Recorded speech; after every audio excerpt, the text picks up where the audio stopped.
साथियों, A to Z safety and environmental services में आपका एक बार फिर स्वागत है। आज हम बात करेंगे अनकॉन्शियसनेस। पिछली जो वीडियो थी उसमें हमने आपको होम सेफ्टी के बारे में बताया था। उसमें भी जो बताया था वो ये था कि इलेक्ट्रिकल हजार्ड्स, घर के अंदर इलेक्ट्रिकल हजार्ड्स क्या होता है और उससे आप अपने परिवार को, अपने बच्चों को कैसे बचा सकते हैं। आज का हमारा टॉपिक है बेहोशी, अनकॉन्शियसनेस। कितनी बार आपने देखा होगा कि विद्यालय में प्रेयर चल रही है, उसमें कुछ बच्चे गिर जाते हैं, बेहोश हो जाते हैं। आपने बस में बैठे हुए कुछ व्यक्तियों को देखा होगा, बेहोश हो जाते हैं। कितनी बार क्या होता है, आदमी किसी बीमारी से बाहर निकलता है और अगर कुछ ज्यादा चलने फिरने लगता है तो बेहोश होकर गिर जाता है। बेहोशी को कभी भी बहुत साधारणतया नहीं लेना चाहिए, क्योंकि कितनी बार बेहोशी में आदमी की जान जाने का खतरा भी होता है। आज हम इसी पर बात करेंगे। आखिर कारण क्या है, वो कौन से कारण है जिनके कारण आदमी को बेहोशी होती है। उसका एक सबसे बड़ा कारण है कि शरीर में पानी की कमी, जिसको डिहाइड्रेशन बोलते हैं। वह किसी भी कारण से हो सकता है, आपकी लंबी बीमारी के कारण हो सकता है या शरीर में कमजोरी के कारण हो सकता है। आपने कई दिन से खाना नहीं खाया, आप सफर में हैं, जर्नी में हैं, सही तरह से खाना नहीं खाया, सही पानी नहीं पिया, या पानी पीने को आपको नहीं मिल पाया है, आपने कम पानी पिया है, या आपका खाली पेट है, या गैस्ट्रिक प्रॉब्लम है, गैस की कोई समस्या है। बहुत सारे कारण हो सकते हैं। तो इसमें हम क्रमवार जो कारण है वो लिखते हैं। जरा पहले एक कारण लिखते हैं। सबसे पहला एक कारण हम लिखते हैं, डिहाइड्रेशन।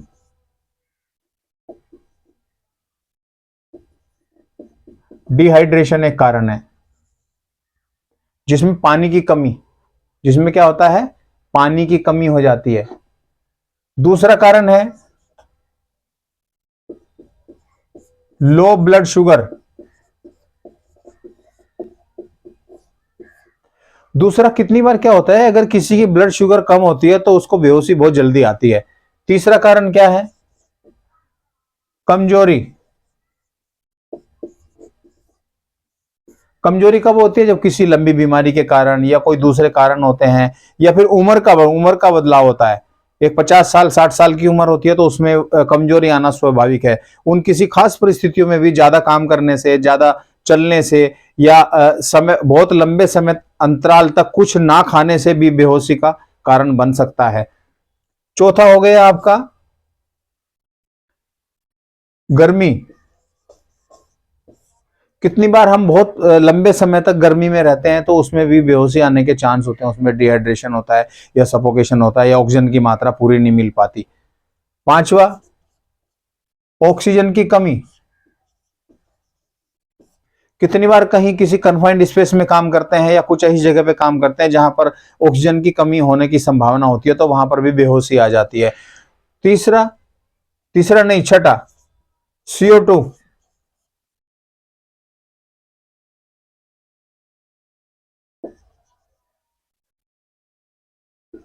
CO2 की पॉइजनिंग हो जाती है। कार्बन डाइऑक्साइड या कार्बन मोनोऑक्साइड, दोनों को हम लिख सकते हैं इसमें, सीओ भी लिख सकते हैं। कितनी बार होता क्या है, कुछ ऐसा एरिया है जहां पर किसी ने कोई गलत तरह से आग लगा दी है, जैसे कि किसी ने प्लास्टिक जला दी है, या कोई दूसरा ऐसा केमिकल जला दिया है जिसमें से कार्बन मोनोऑक्साइड और कार्बन डाइऑक्साइड ज्यादा प्रोड्यूस हो रही है। या कुछ ऐसा एनवायरमेंट है, क्लोज एनवायरमेंट है, जहां पर कोई गाड़ी खड़ी है, बहुत लंबे समय से गाड़ी स्टार्ट है, और उस रूम के अंदर इतनी सारी carbon monoxide, carbon sulphur dioxide या कार्बन डाइऑक्साइड उसमें हो गई है, तो आदमी को बेहोशी होने के चांस रहते हैं। ये कारण है। इसी के साथ साथ कुछ और भी दूसरे कारण हैं, जैसे किसी को कोई लंबे समय से कोई बीमारी है, कोई बीमारी हो गई, सपोज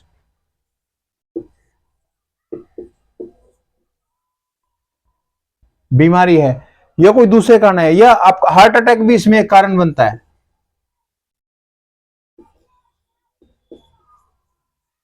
हार्ट अटैक के कारण, जब हार्ट अटैक का दौरा पड़ता है कुछ, तो उसमें भी सेम सिम्टम होते हैं, उसी तरह की बेहोशी आती है। और इसमें कुछ अचानक कोई भी चीज होती है,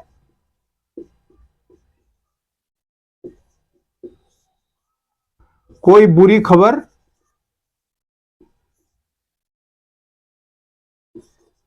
या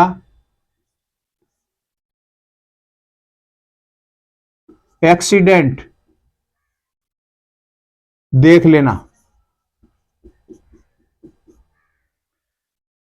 कुछ व्यक्ति साधारणतः ऐसे होते हैं जो ज्यादा खुशी और गम को बर्दाश्त नहीं कर पाते। तो उसमें क्या होता है, कितनी बार अगर किसी ने कोई एक्सीडेंट देख लिया या कुछ चीज, उसमें भी आदमी को बेहोशी होने के चांस होते हैं।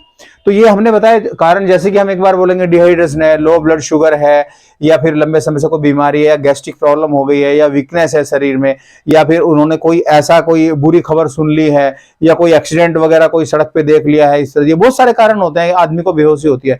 अब उसमें बेहोशी कोई ये नहीं बता सकता कि किसको बेहोशी होने वाली है और कब होगी। सिम्टम्स आते हैं, ऐसा महसूस होता है, चक्कर आते हैं, या जी मिचलाता है, या ऐसे लगता है कि मैं गिरने वाला हूं कुछ। लेकिन जैसे एक समय होता है कि कोई भी बेहोशी से पहले थोड़ा सा सिम्टम आते, लेकिन बेहोश कैसे हुआ उसमें उसको कुछ याद नहीं रहता है। तो उसमें क्या होता है, सबसे बड़ी इसमें सावधानी वाली बात यह है, अगर कभी भी किसी को कुछ ऐसी संभावना हो कि बेहोशी होने के कुछ ऐसे लक्षण उसमें है, तो सबसे अच्छा है कि नीचे बैठ जाए और बैठकर घुटने आधे मोड़कर अपना सिर घुटनों पर रख ले।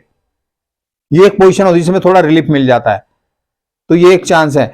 दूसरा, अगर हम अब इसका निवारण क्या है, अगर कभी बच्चे धूप में गिर जाते हैं, या कहीं पे कोई बस में या फैक्ट्री में या घर में कोई ऐसे बेहोश हो जाता है, तो करना क्या है। सबसे पहले तो आदमी को साधारणतः आपको फर्स्ट एड आना चाहिए। फर्स्ट एड से मतलब यही है कि अगर कोई बेहोश हो जाए, या किसी को कुछ सिम्टम आ जाए, या किसी का ब्लड स्राव, खून रक्त स्राव ज्यादा हो जाए, तो उसको कैसे रोकना है। साधारणतः कम से कम हर आदमी को आना चाहिए। तो इसमें क्या होता है, अगर स्कूल में, विद्यालय में, या स्कूल में, या कहीं पे, या किसी मीटिंग में, या स्पोर्ट्स में कहीं पे, साथियों एक ऐसी घटना है जहां पर एक एप्टीट्यूड टेस्ट था, एक रनिंग का एक टेस्ट था, वहां पे कुछ पार्टिसिपेंट्स को दौड़ाया गया और उसमें कुछ को हार्ट अटैक भी आ गया, ऐसी भी संभावना है। क्योंकि होता क्या है, कुछ लोग प्रैक्टिस करते नहीं है और अचानक वो जिस दिन ऐसे इस तरह से कहीं पे लंबी दौड़ लगाते हैं, कुछ लगाते हैं, उसमें हार्ट अटैक होने की बहुत संभावना रहती है। अगर ये एक हिदायत दी जाती है, अगर आपको आपका जो फील्ड है उससे रिलेटेड काम करें। अगर आप सिटिंग का काम करते हैं, चेयर पे बैठने का काम करते हैं, कमर्शियल काम करते हैं, तो अगर आपको सडन अगर फिजिकल अगर आपको करना पड़ जाए तो आपको नहीं करना चाहिए। आपको उसके लिए सेफ्टी कॉशंस लेने चाहिए, उससे पहले प्रैक्टिस करना चाहिए। ये कोई बीमारी नहीं है कि किसी ने सडन कोई अचानक कोई दौड़ने लगा और उसको अटैक आ गया, बीमारी नहीं है, लेकिन वो आपका फील्ड नहीं था। आप आराम से बैठ के कोई काम करते हैं और अचानक किसी दिन आप लंबी दौड़ लगाना शुरू कर देते, तो क्या होगा, कोई ना कोई हमारा ऑर्गन डैमेज हो जाएगा। उसमें सबसे पहले हार्ट आता है। तो हम फिर वापस उसी पर आते हैं कि नॉर्मल साधारणतः सबको फर्स्ट एड आना चाहिए। हालांकि हम सीपीआर और फर्स्ट एड की बात अलग से करेंगे, लेकिन फिर भी यहां पर हम थोड़ी सी बातें बताएंगे। तो इसमें क्या होता है, निवारण कैसे हो। विद्यालय में अगर लंबे समय तक बच्चों को खड़ा करना है, तो विद्यालय के स्टाफ को सोचना चाहिए कि गर्मी कितनी है। अगर ज्यादा गर्मी है तो छाया में करना चाहिए, और अगर आपको लगता ही है कि थोड़ी देर में हो जाएगा, तो उसमें बच्चों को मूवमेंट कराना चाहिए, पैरों का मूवमेंट कराना चाहिए। जब हम स्टैंड स्टिल पैरों पे खड़े रहते हैं, तो हमारा जो प्रवाह है, जो रक्त का प्रवाह है, वो ऊपर जाना कम हो जाता है, धीरे धीरे डिहाइड्रेशन हो जाता है ज्यादा गर्मी के कारण। पसीने के रूप में वो खून हमारा कम पड़ जाता है। तो जैसे ही ब्रेन में खून का दौर कम होगा, तो बेहोशी के चांस सबसे ज्यादा होते हैं। साधारणतः जब भी हमारा रक्त स्राव हमारे दिमाग में, हमारे ब्रेन में कम हो जाता है, तब बेहोशी के चांस ज्यादा होते हैं। ये सब चीज का ध्यान रखना चाहिए। तो निवारण कैसे करें, अभी ये सब हो गया, हमें बच्चों पे ध्यान रखना चाहिए, या बड़े हैं या कुछ है, बस में सफोकेशन है, उसमें ड्राइवर को ध्यान रखना चाहिए कि मैं बस को कम रोकूं। ये नहीं कि आप सफोकेशन हो रहा है, भीड़ भरी पड़ी, आपने बस को रोक दिया। जब बस चलेगी तो स्वतः आधे लोगों का सिर दर्द वगैरह जो होता है, या जी मिचलाना होता है, वो ठीक हो जाता है ताजी हवा से। ये सब बहुत ध्यान देने वाली बात है। आपके घर में अभी होता क्या है, जैसे मौसम बदलता है, गर्मी के बाद में सर्दी आती है, तो हम नॉर्मली होता क्या, खिड़की दरवाजे बंद करना शुरू कर देते हैं। उसमें क्या होता है, ऑक्सीजन की कमी हो जाती है, क्योंकि रिप्लेसमेंट है नहीं, और आपने पूरा बंद कर दिया, वो दूसरा सिम्टम आ जाता है। लेकिन आप नॉर्मल घर में नॉर्मल हीटर चला देते हैं और दरवाजे पूरे बंद कर देते हैं, तो आपको सिरदर्द की शिकायत रहती है, वीकनेस आनी शुरू हो जाती है। साथियों, मैं एक चीज और बताना चाहता हूं, कोई भी बीमारी, कोई भी सिम्टम से एकदम नहीं होता है।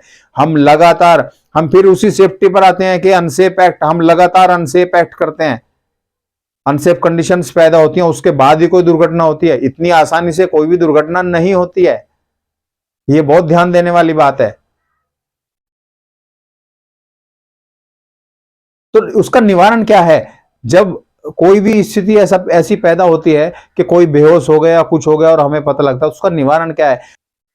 अगर किसी को ये महसूस होता है कि किसी आदमी को बेहोशी हो गई है या वो बेहोश हो गया है, अनकॉन्शियस हो गया है, तो सबसे पहले आपको क्या करना है, जिस आदमी को बेहोशी हुई है, जिस आदमी को बेहोशी हुई है, उस आदमी को सीधी और खुली जगह पर लेटा देना चाहिए।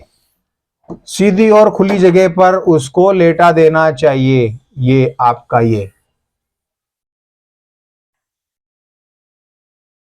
ये आपका समतल है।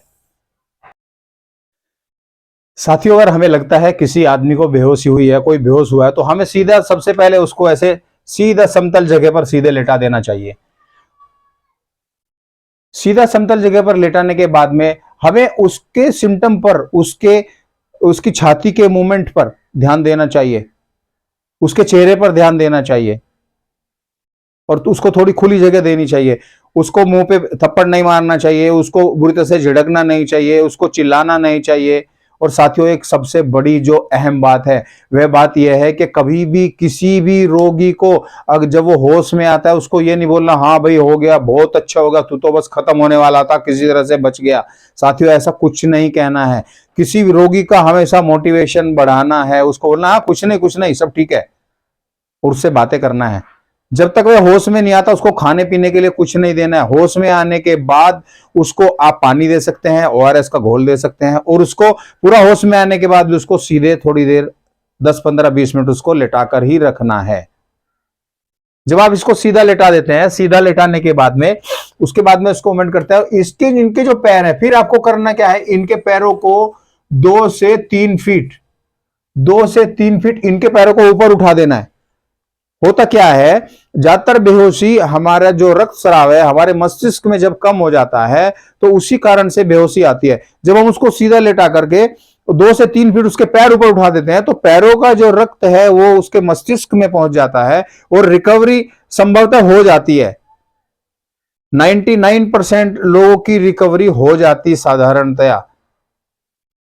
फिर वो बोलेगा हाँ हाँ मैं ठीक हूं, तो उसको बोलो आप आराम से लेटे रहिए, और उनको पूरा होश में आने के बाद आप उनको कुछ ओआरएस का घोल वगैरह दे सकते हैं। अगर वह आदमी 1 मिनट के अंदर होश में नहीं आता है, तो आपको इमीडिएटली एम्बुलेंस को बोलना है, और आपके चारों तरफ कोई भी आप हेल्प के जना के क्या किसी को सीपीआर आता है, और सीपीआर अगर कोई कहता है कि मुझे सीपीआर आता है, कोई बोलता है मुझे सीपीआर, तो भी आपको ध्यान रखना है कि सही तरह से काम कर रहा है कि नहीं। क्योंकि अगर उस आदमी को अगर सीपीआर देने की जरूरत नहीं है और किसी ने सीपीआर दे दिया, तो भी उसकी जान जाने की संभावना है। ये बहुत सीरियस मैटर है। तो करते क्या है, सबसे पहले क्या करेंगे, आपको उसका ब्रीथिंग चेक करना है। ब्रीथिंग सीधी उंगली से नहीं, क्योंकि हमारी इधर सेंसिटिविटी कम होती है, थोड़ी इधर सेंस कम होती है, तो उल्टी तरफ ऐसे देखेंगे तो आपको पता लग जाएगा कि उसको सांस आ रहा है। उसकी छाती का मूवमेंट देखेंगे, उससे आपको पता लग जाएगा। अगर ये नहीं होता है, फिर आपको क्या करना है, आपको कभी भी हाथ पर कोशिश करें कि यहां से पल्स ना देखें, क्योंकि यहां पर कितनी बार पल्स कमजोर पड़ जाती है। तो आपको क्या करना है, ये आपका विंड पाइप है, ये आपका विंड पाइप है, और ये आपके मसल्स है, ये मसल्स, इन दोनों के बीच में जो गड्ढा है, ये दोनों के बीच में गड्ढा है, इस पर यहां पर आपको ये उंगली रखनी है, 2 उंगली ऐसे रखनी है। जैसे आप ये 2 उंगली रखेंगे, जैसे आप 2 उंगली रखेंगे ये वाली, तो आपको यहां पर पल्स महसूस होगी, यहां पर आपको पल्स महसूस होगी रोगी की। यहीं से आपको पता लग जाए उसकी पल्स चल रही है। अगर पल्स चल रही है, घबराने की आवश्यकता नहीं है, खुली हवा में छोड़ेंगे उसको, नॉर्मली सांस आ जाएगा। अगर पल्स नहीं चल रही है, सांस भी नहीं ले रहा है, तब उसको सीपीआर की आवश्यकता है। आप उसको सीधा लेटा देंगे, और सीधा लेटाने के बाद में उसके राइट साइड में या लेफ्ट साइड में आप बैठ जाएंगे, दोनों घुटनों को मोड़कर। अगर आप लेफ्टी हैं, जैसे भी आपको कंफर्टेबल है, या राइट है, अगर आप राइट हैंड है, तो आप क्या करेंगे, सबसे पहले आप अपना ये राइट ये लेंगे, लेफ्ट हैंड, अगर आप लेफ्टी हैं तो लेफ्ट हैंड को नीचे रखेंगे, राइट हैंड से उसको लॉक कर देंगे, ये ऐसे लॉक कर देंगे, ये ऐसे लॉकिंग पोजीशन आ जाती है।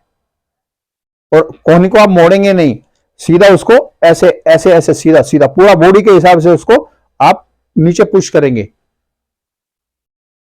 2 से 3 इंच का पुशिंग, अप्रोक्सीमेटली 1.5 से 2 इंच का पुशिंग आप देते हैं। और ये जो आपके पुशिंग की जो स्पीड है, ये जो आपकी जो पुशिंग की जो स्पीड है, ये स्पीड आपकी 1 सेकंड में 2 मीन्स 60 सेकंड में 100 से 120 होना चाहिए।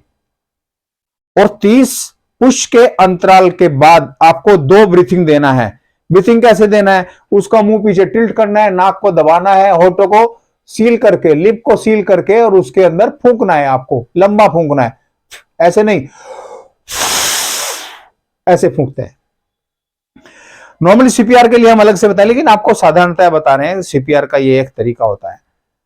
तो सीपीआर जब उसे देंगे, जब तक एम्बुलेंस नहीं आती है तब तक आप ये देते रहेंगे। और आप अगर थक जाते हैं तो आप ये भी कर सकते हैं कि किसी दूसरे आदमी को आप बोल सकते हैं कि आप ऐसे पुश कीजिए, ऐसे इनको पुश करते रहिए, और आप हर 30 के अंतराल के बाद में उनको रोक कर, क्योंकि लंबे समय तक आदमी पुशिंग करके थक जाता है, तो वो 30 पुशिंग करेंगे, उसके बाद आप 2 ब्रीथिंग करेंगे, तो आप ये पैर में 2 आदमी भी कर सकते हैं। ये आपकी सीपीआर की प्रक्रिया है। नॉर्मली इतने उसमें आदमी सही हो जाता है। ज्यादा डिहाइड्रेशन या नॉर्मल स्कूली बच्चे या यंग एज में जो रहते हैं, वो तो नॉर्मली आपके पैर ऊपर उठाने से ही वो होश में आ जाते हैं। समस्या तब होती है जब किसी को लो ब्लड शुगर या किसी की उम्र 50 से ज्यादा लगती है आपको, तो उसको ज्यादा समस्या होने की संभावना रहती है। उसमें आपको बिल्कुल कोताही नहीं बरतनी है, अपने ऊपर नहीं लेना है। और कितनी बार क्या होता है, भीड़ के वायलेंस से बचना है। भीड़ में कुछ कुबुद्धि लोग होते हैं जो बोलेंगे अरे ये तो सांस नहीं आ रही है, इसको दबा रहा है, उसको पता नहीं होता है। वो हमेशा स्थिति को बिगाड़ने की कोशिश करेगा। आप शांत रहें, कुछ अच्छे लोगों का साथ में रखें, एक ग्रुप बनाकर रहें। कितनी बार क्या होता है, रोड पर एक्सीडेंट होता है, मल्टीपल सीपीआर होता है। साथियों, एक बार की घटना है, ये रुड़की की घटना है। रात को 12 बजे हम लोग दिल्ली से आ रहे थे, तो हमारे सामने होता क्या है, एक ट्रक का आगे वाला टायर फटता है। उस टायर के प्रेशर से इनोवा गाड़ी पूरी घूम जाती है। आपको जानकर ताज्जुब होगा, टायर का प्रेशर पूरी इनोवा गाड़ी को 360 डिग्री घुमा देता है, और वह ट्रक के कुछ हिस्से में टकराती है, जिसमें ड्राइवर को काफी ब्लीडिंग आती है मुंह पे।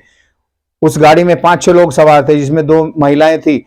जब हमने उनको करके, खिड़की भी नहीं खुली, शीशे को तोड़ा गया और सीधा उनको फटाफट बाहर निकाला और सभी को रिकवरी पोजीशन पे डाला, क्योंकि सबका ब्रीथिंग चल रहा था, सबको पल्स चल रही थी, कोई इश्यू नहीं था।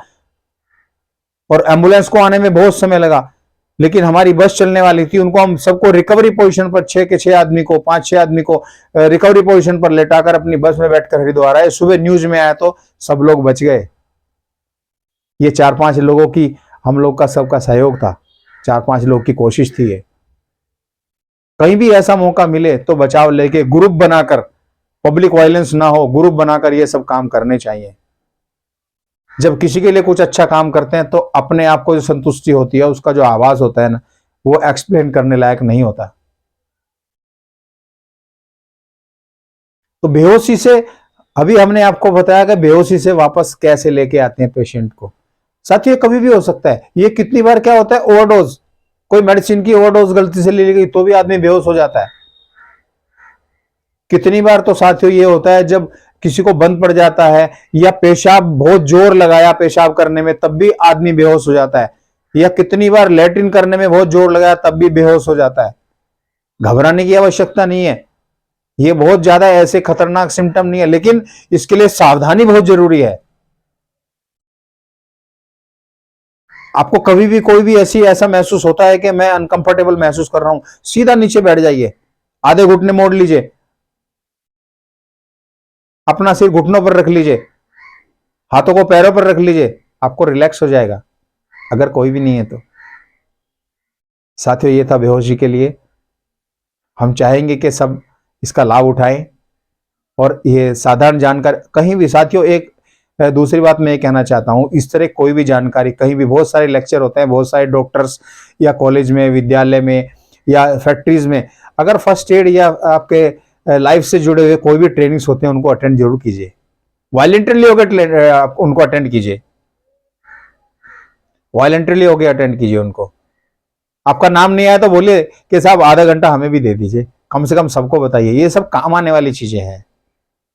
Thank you.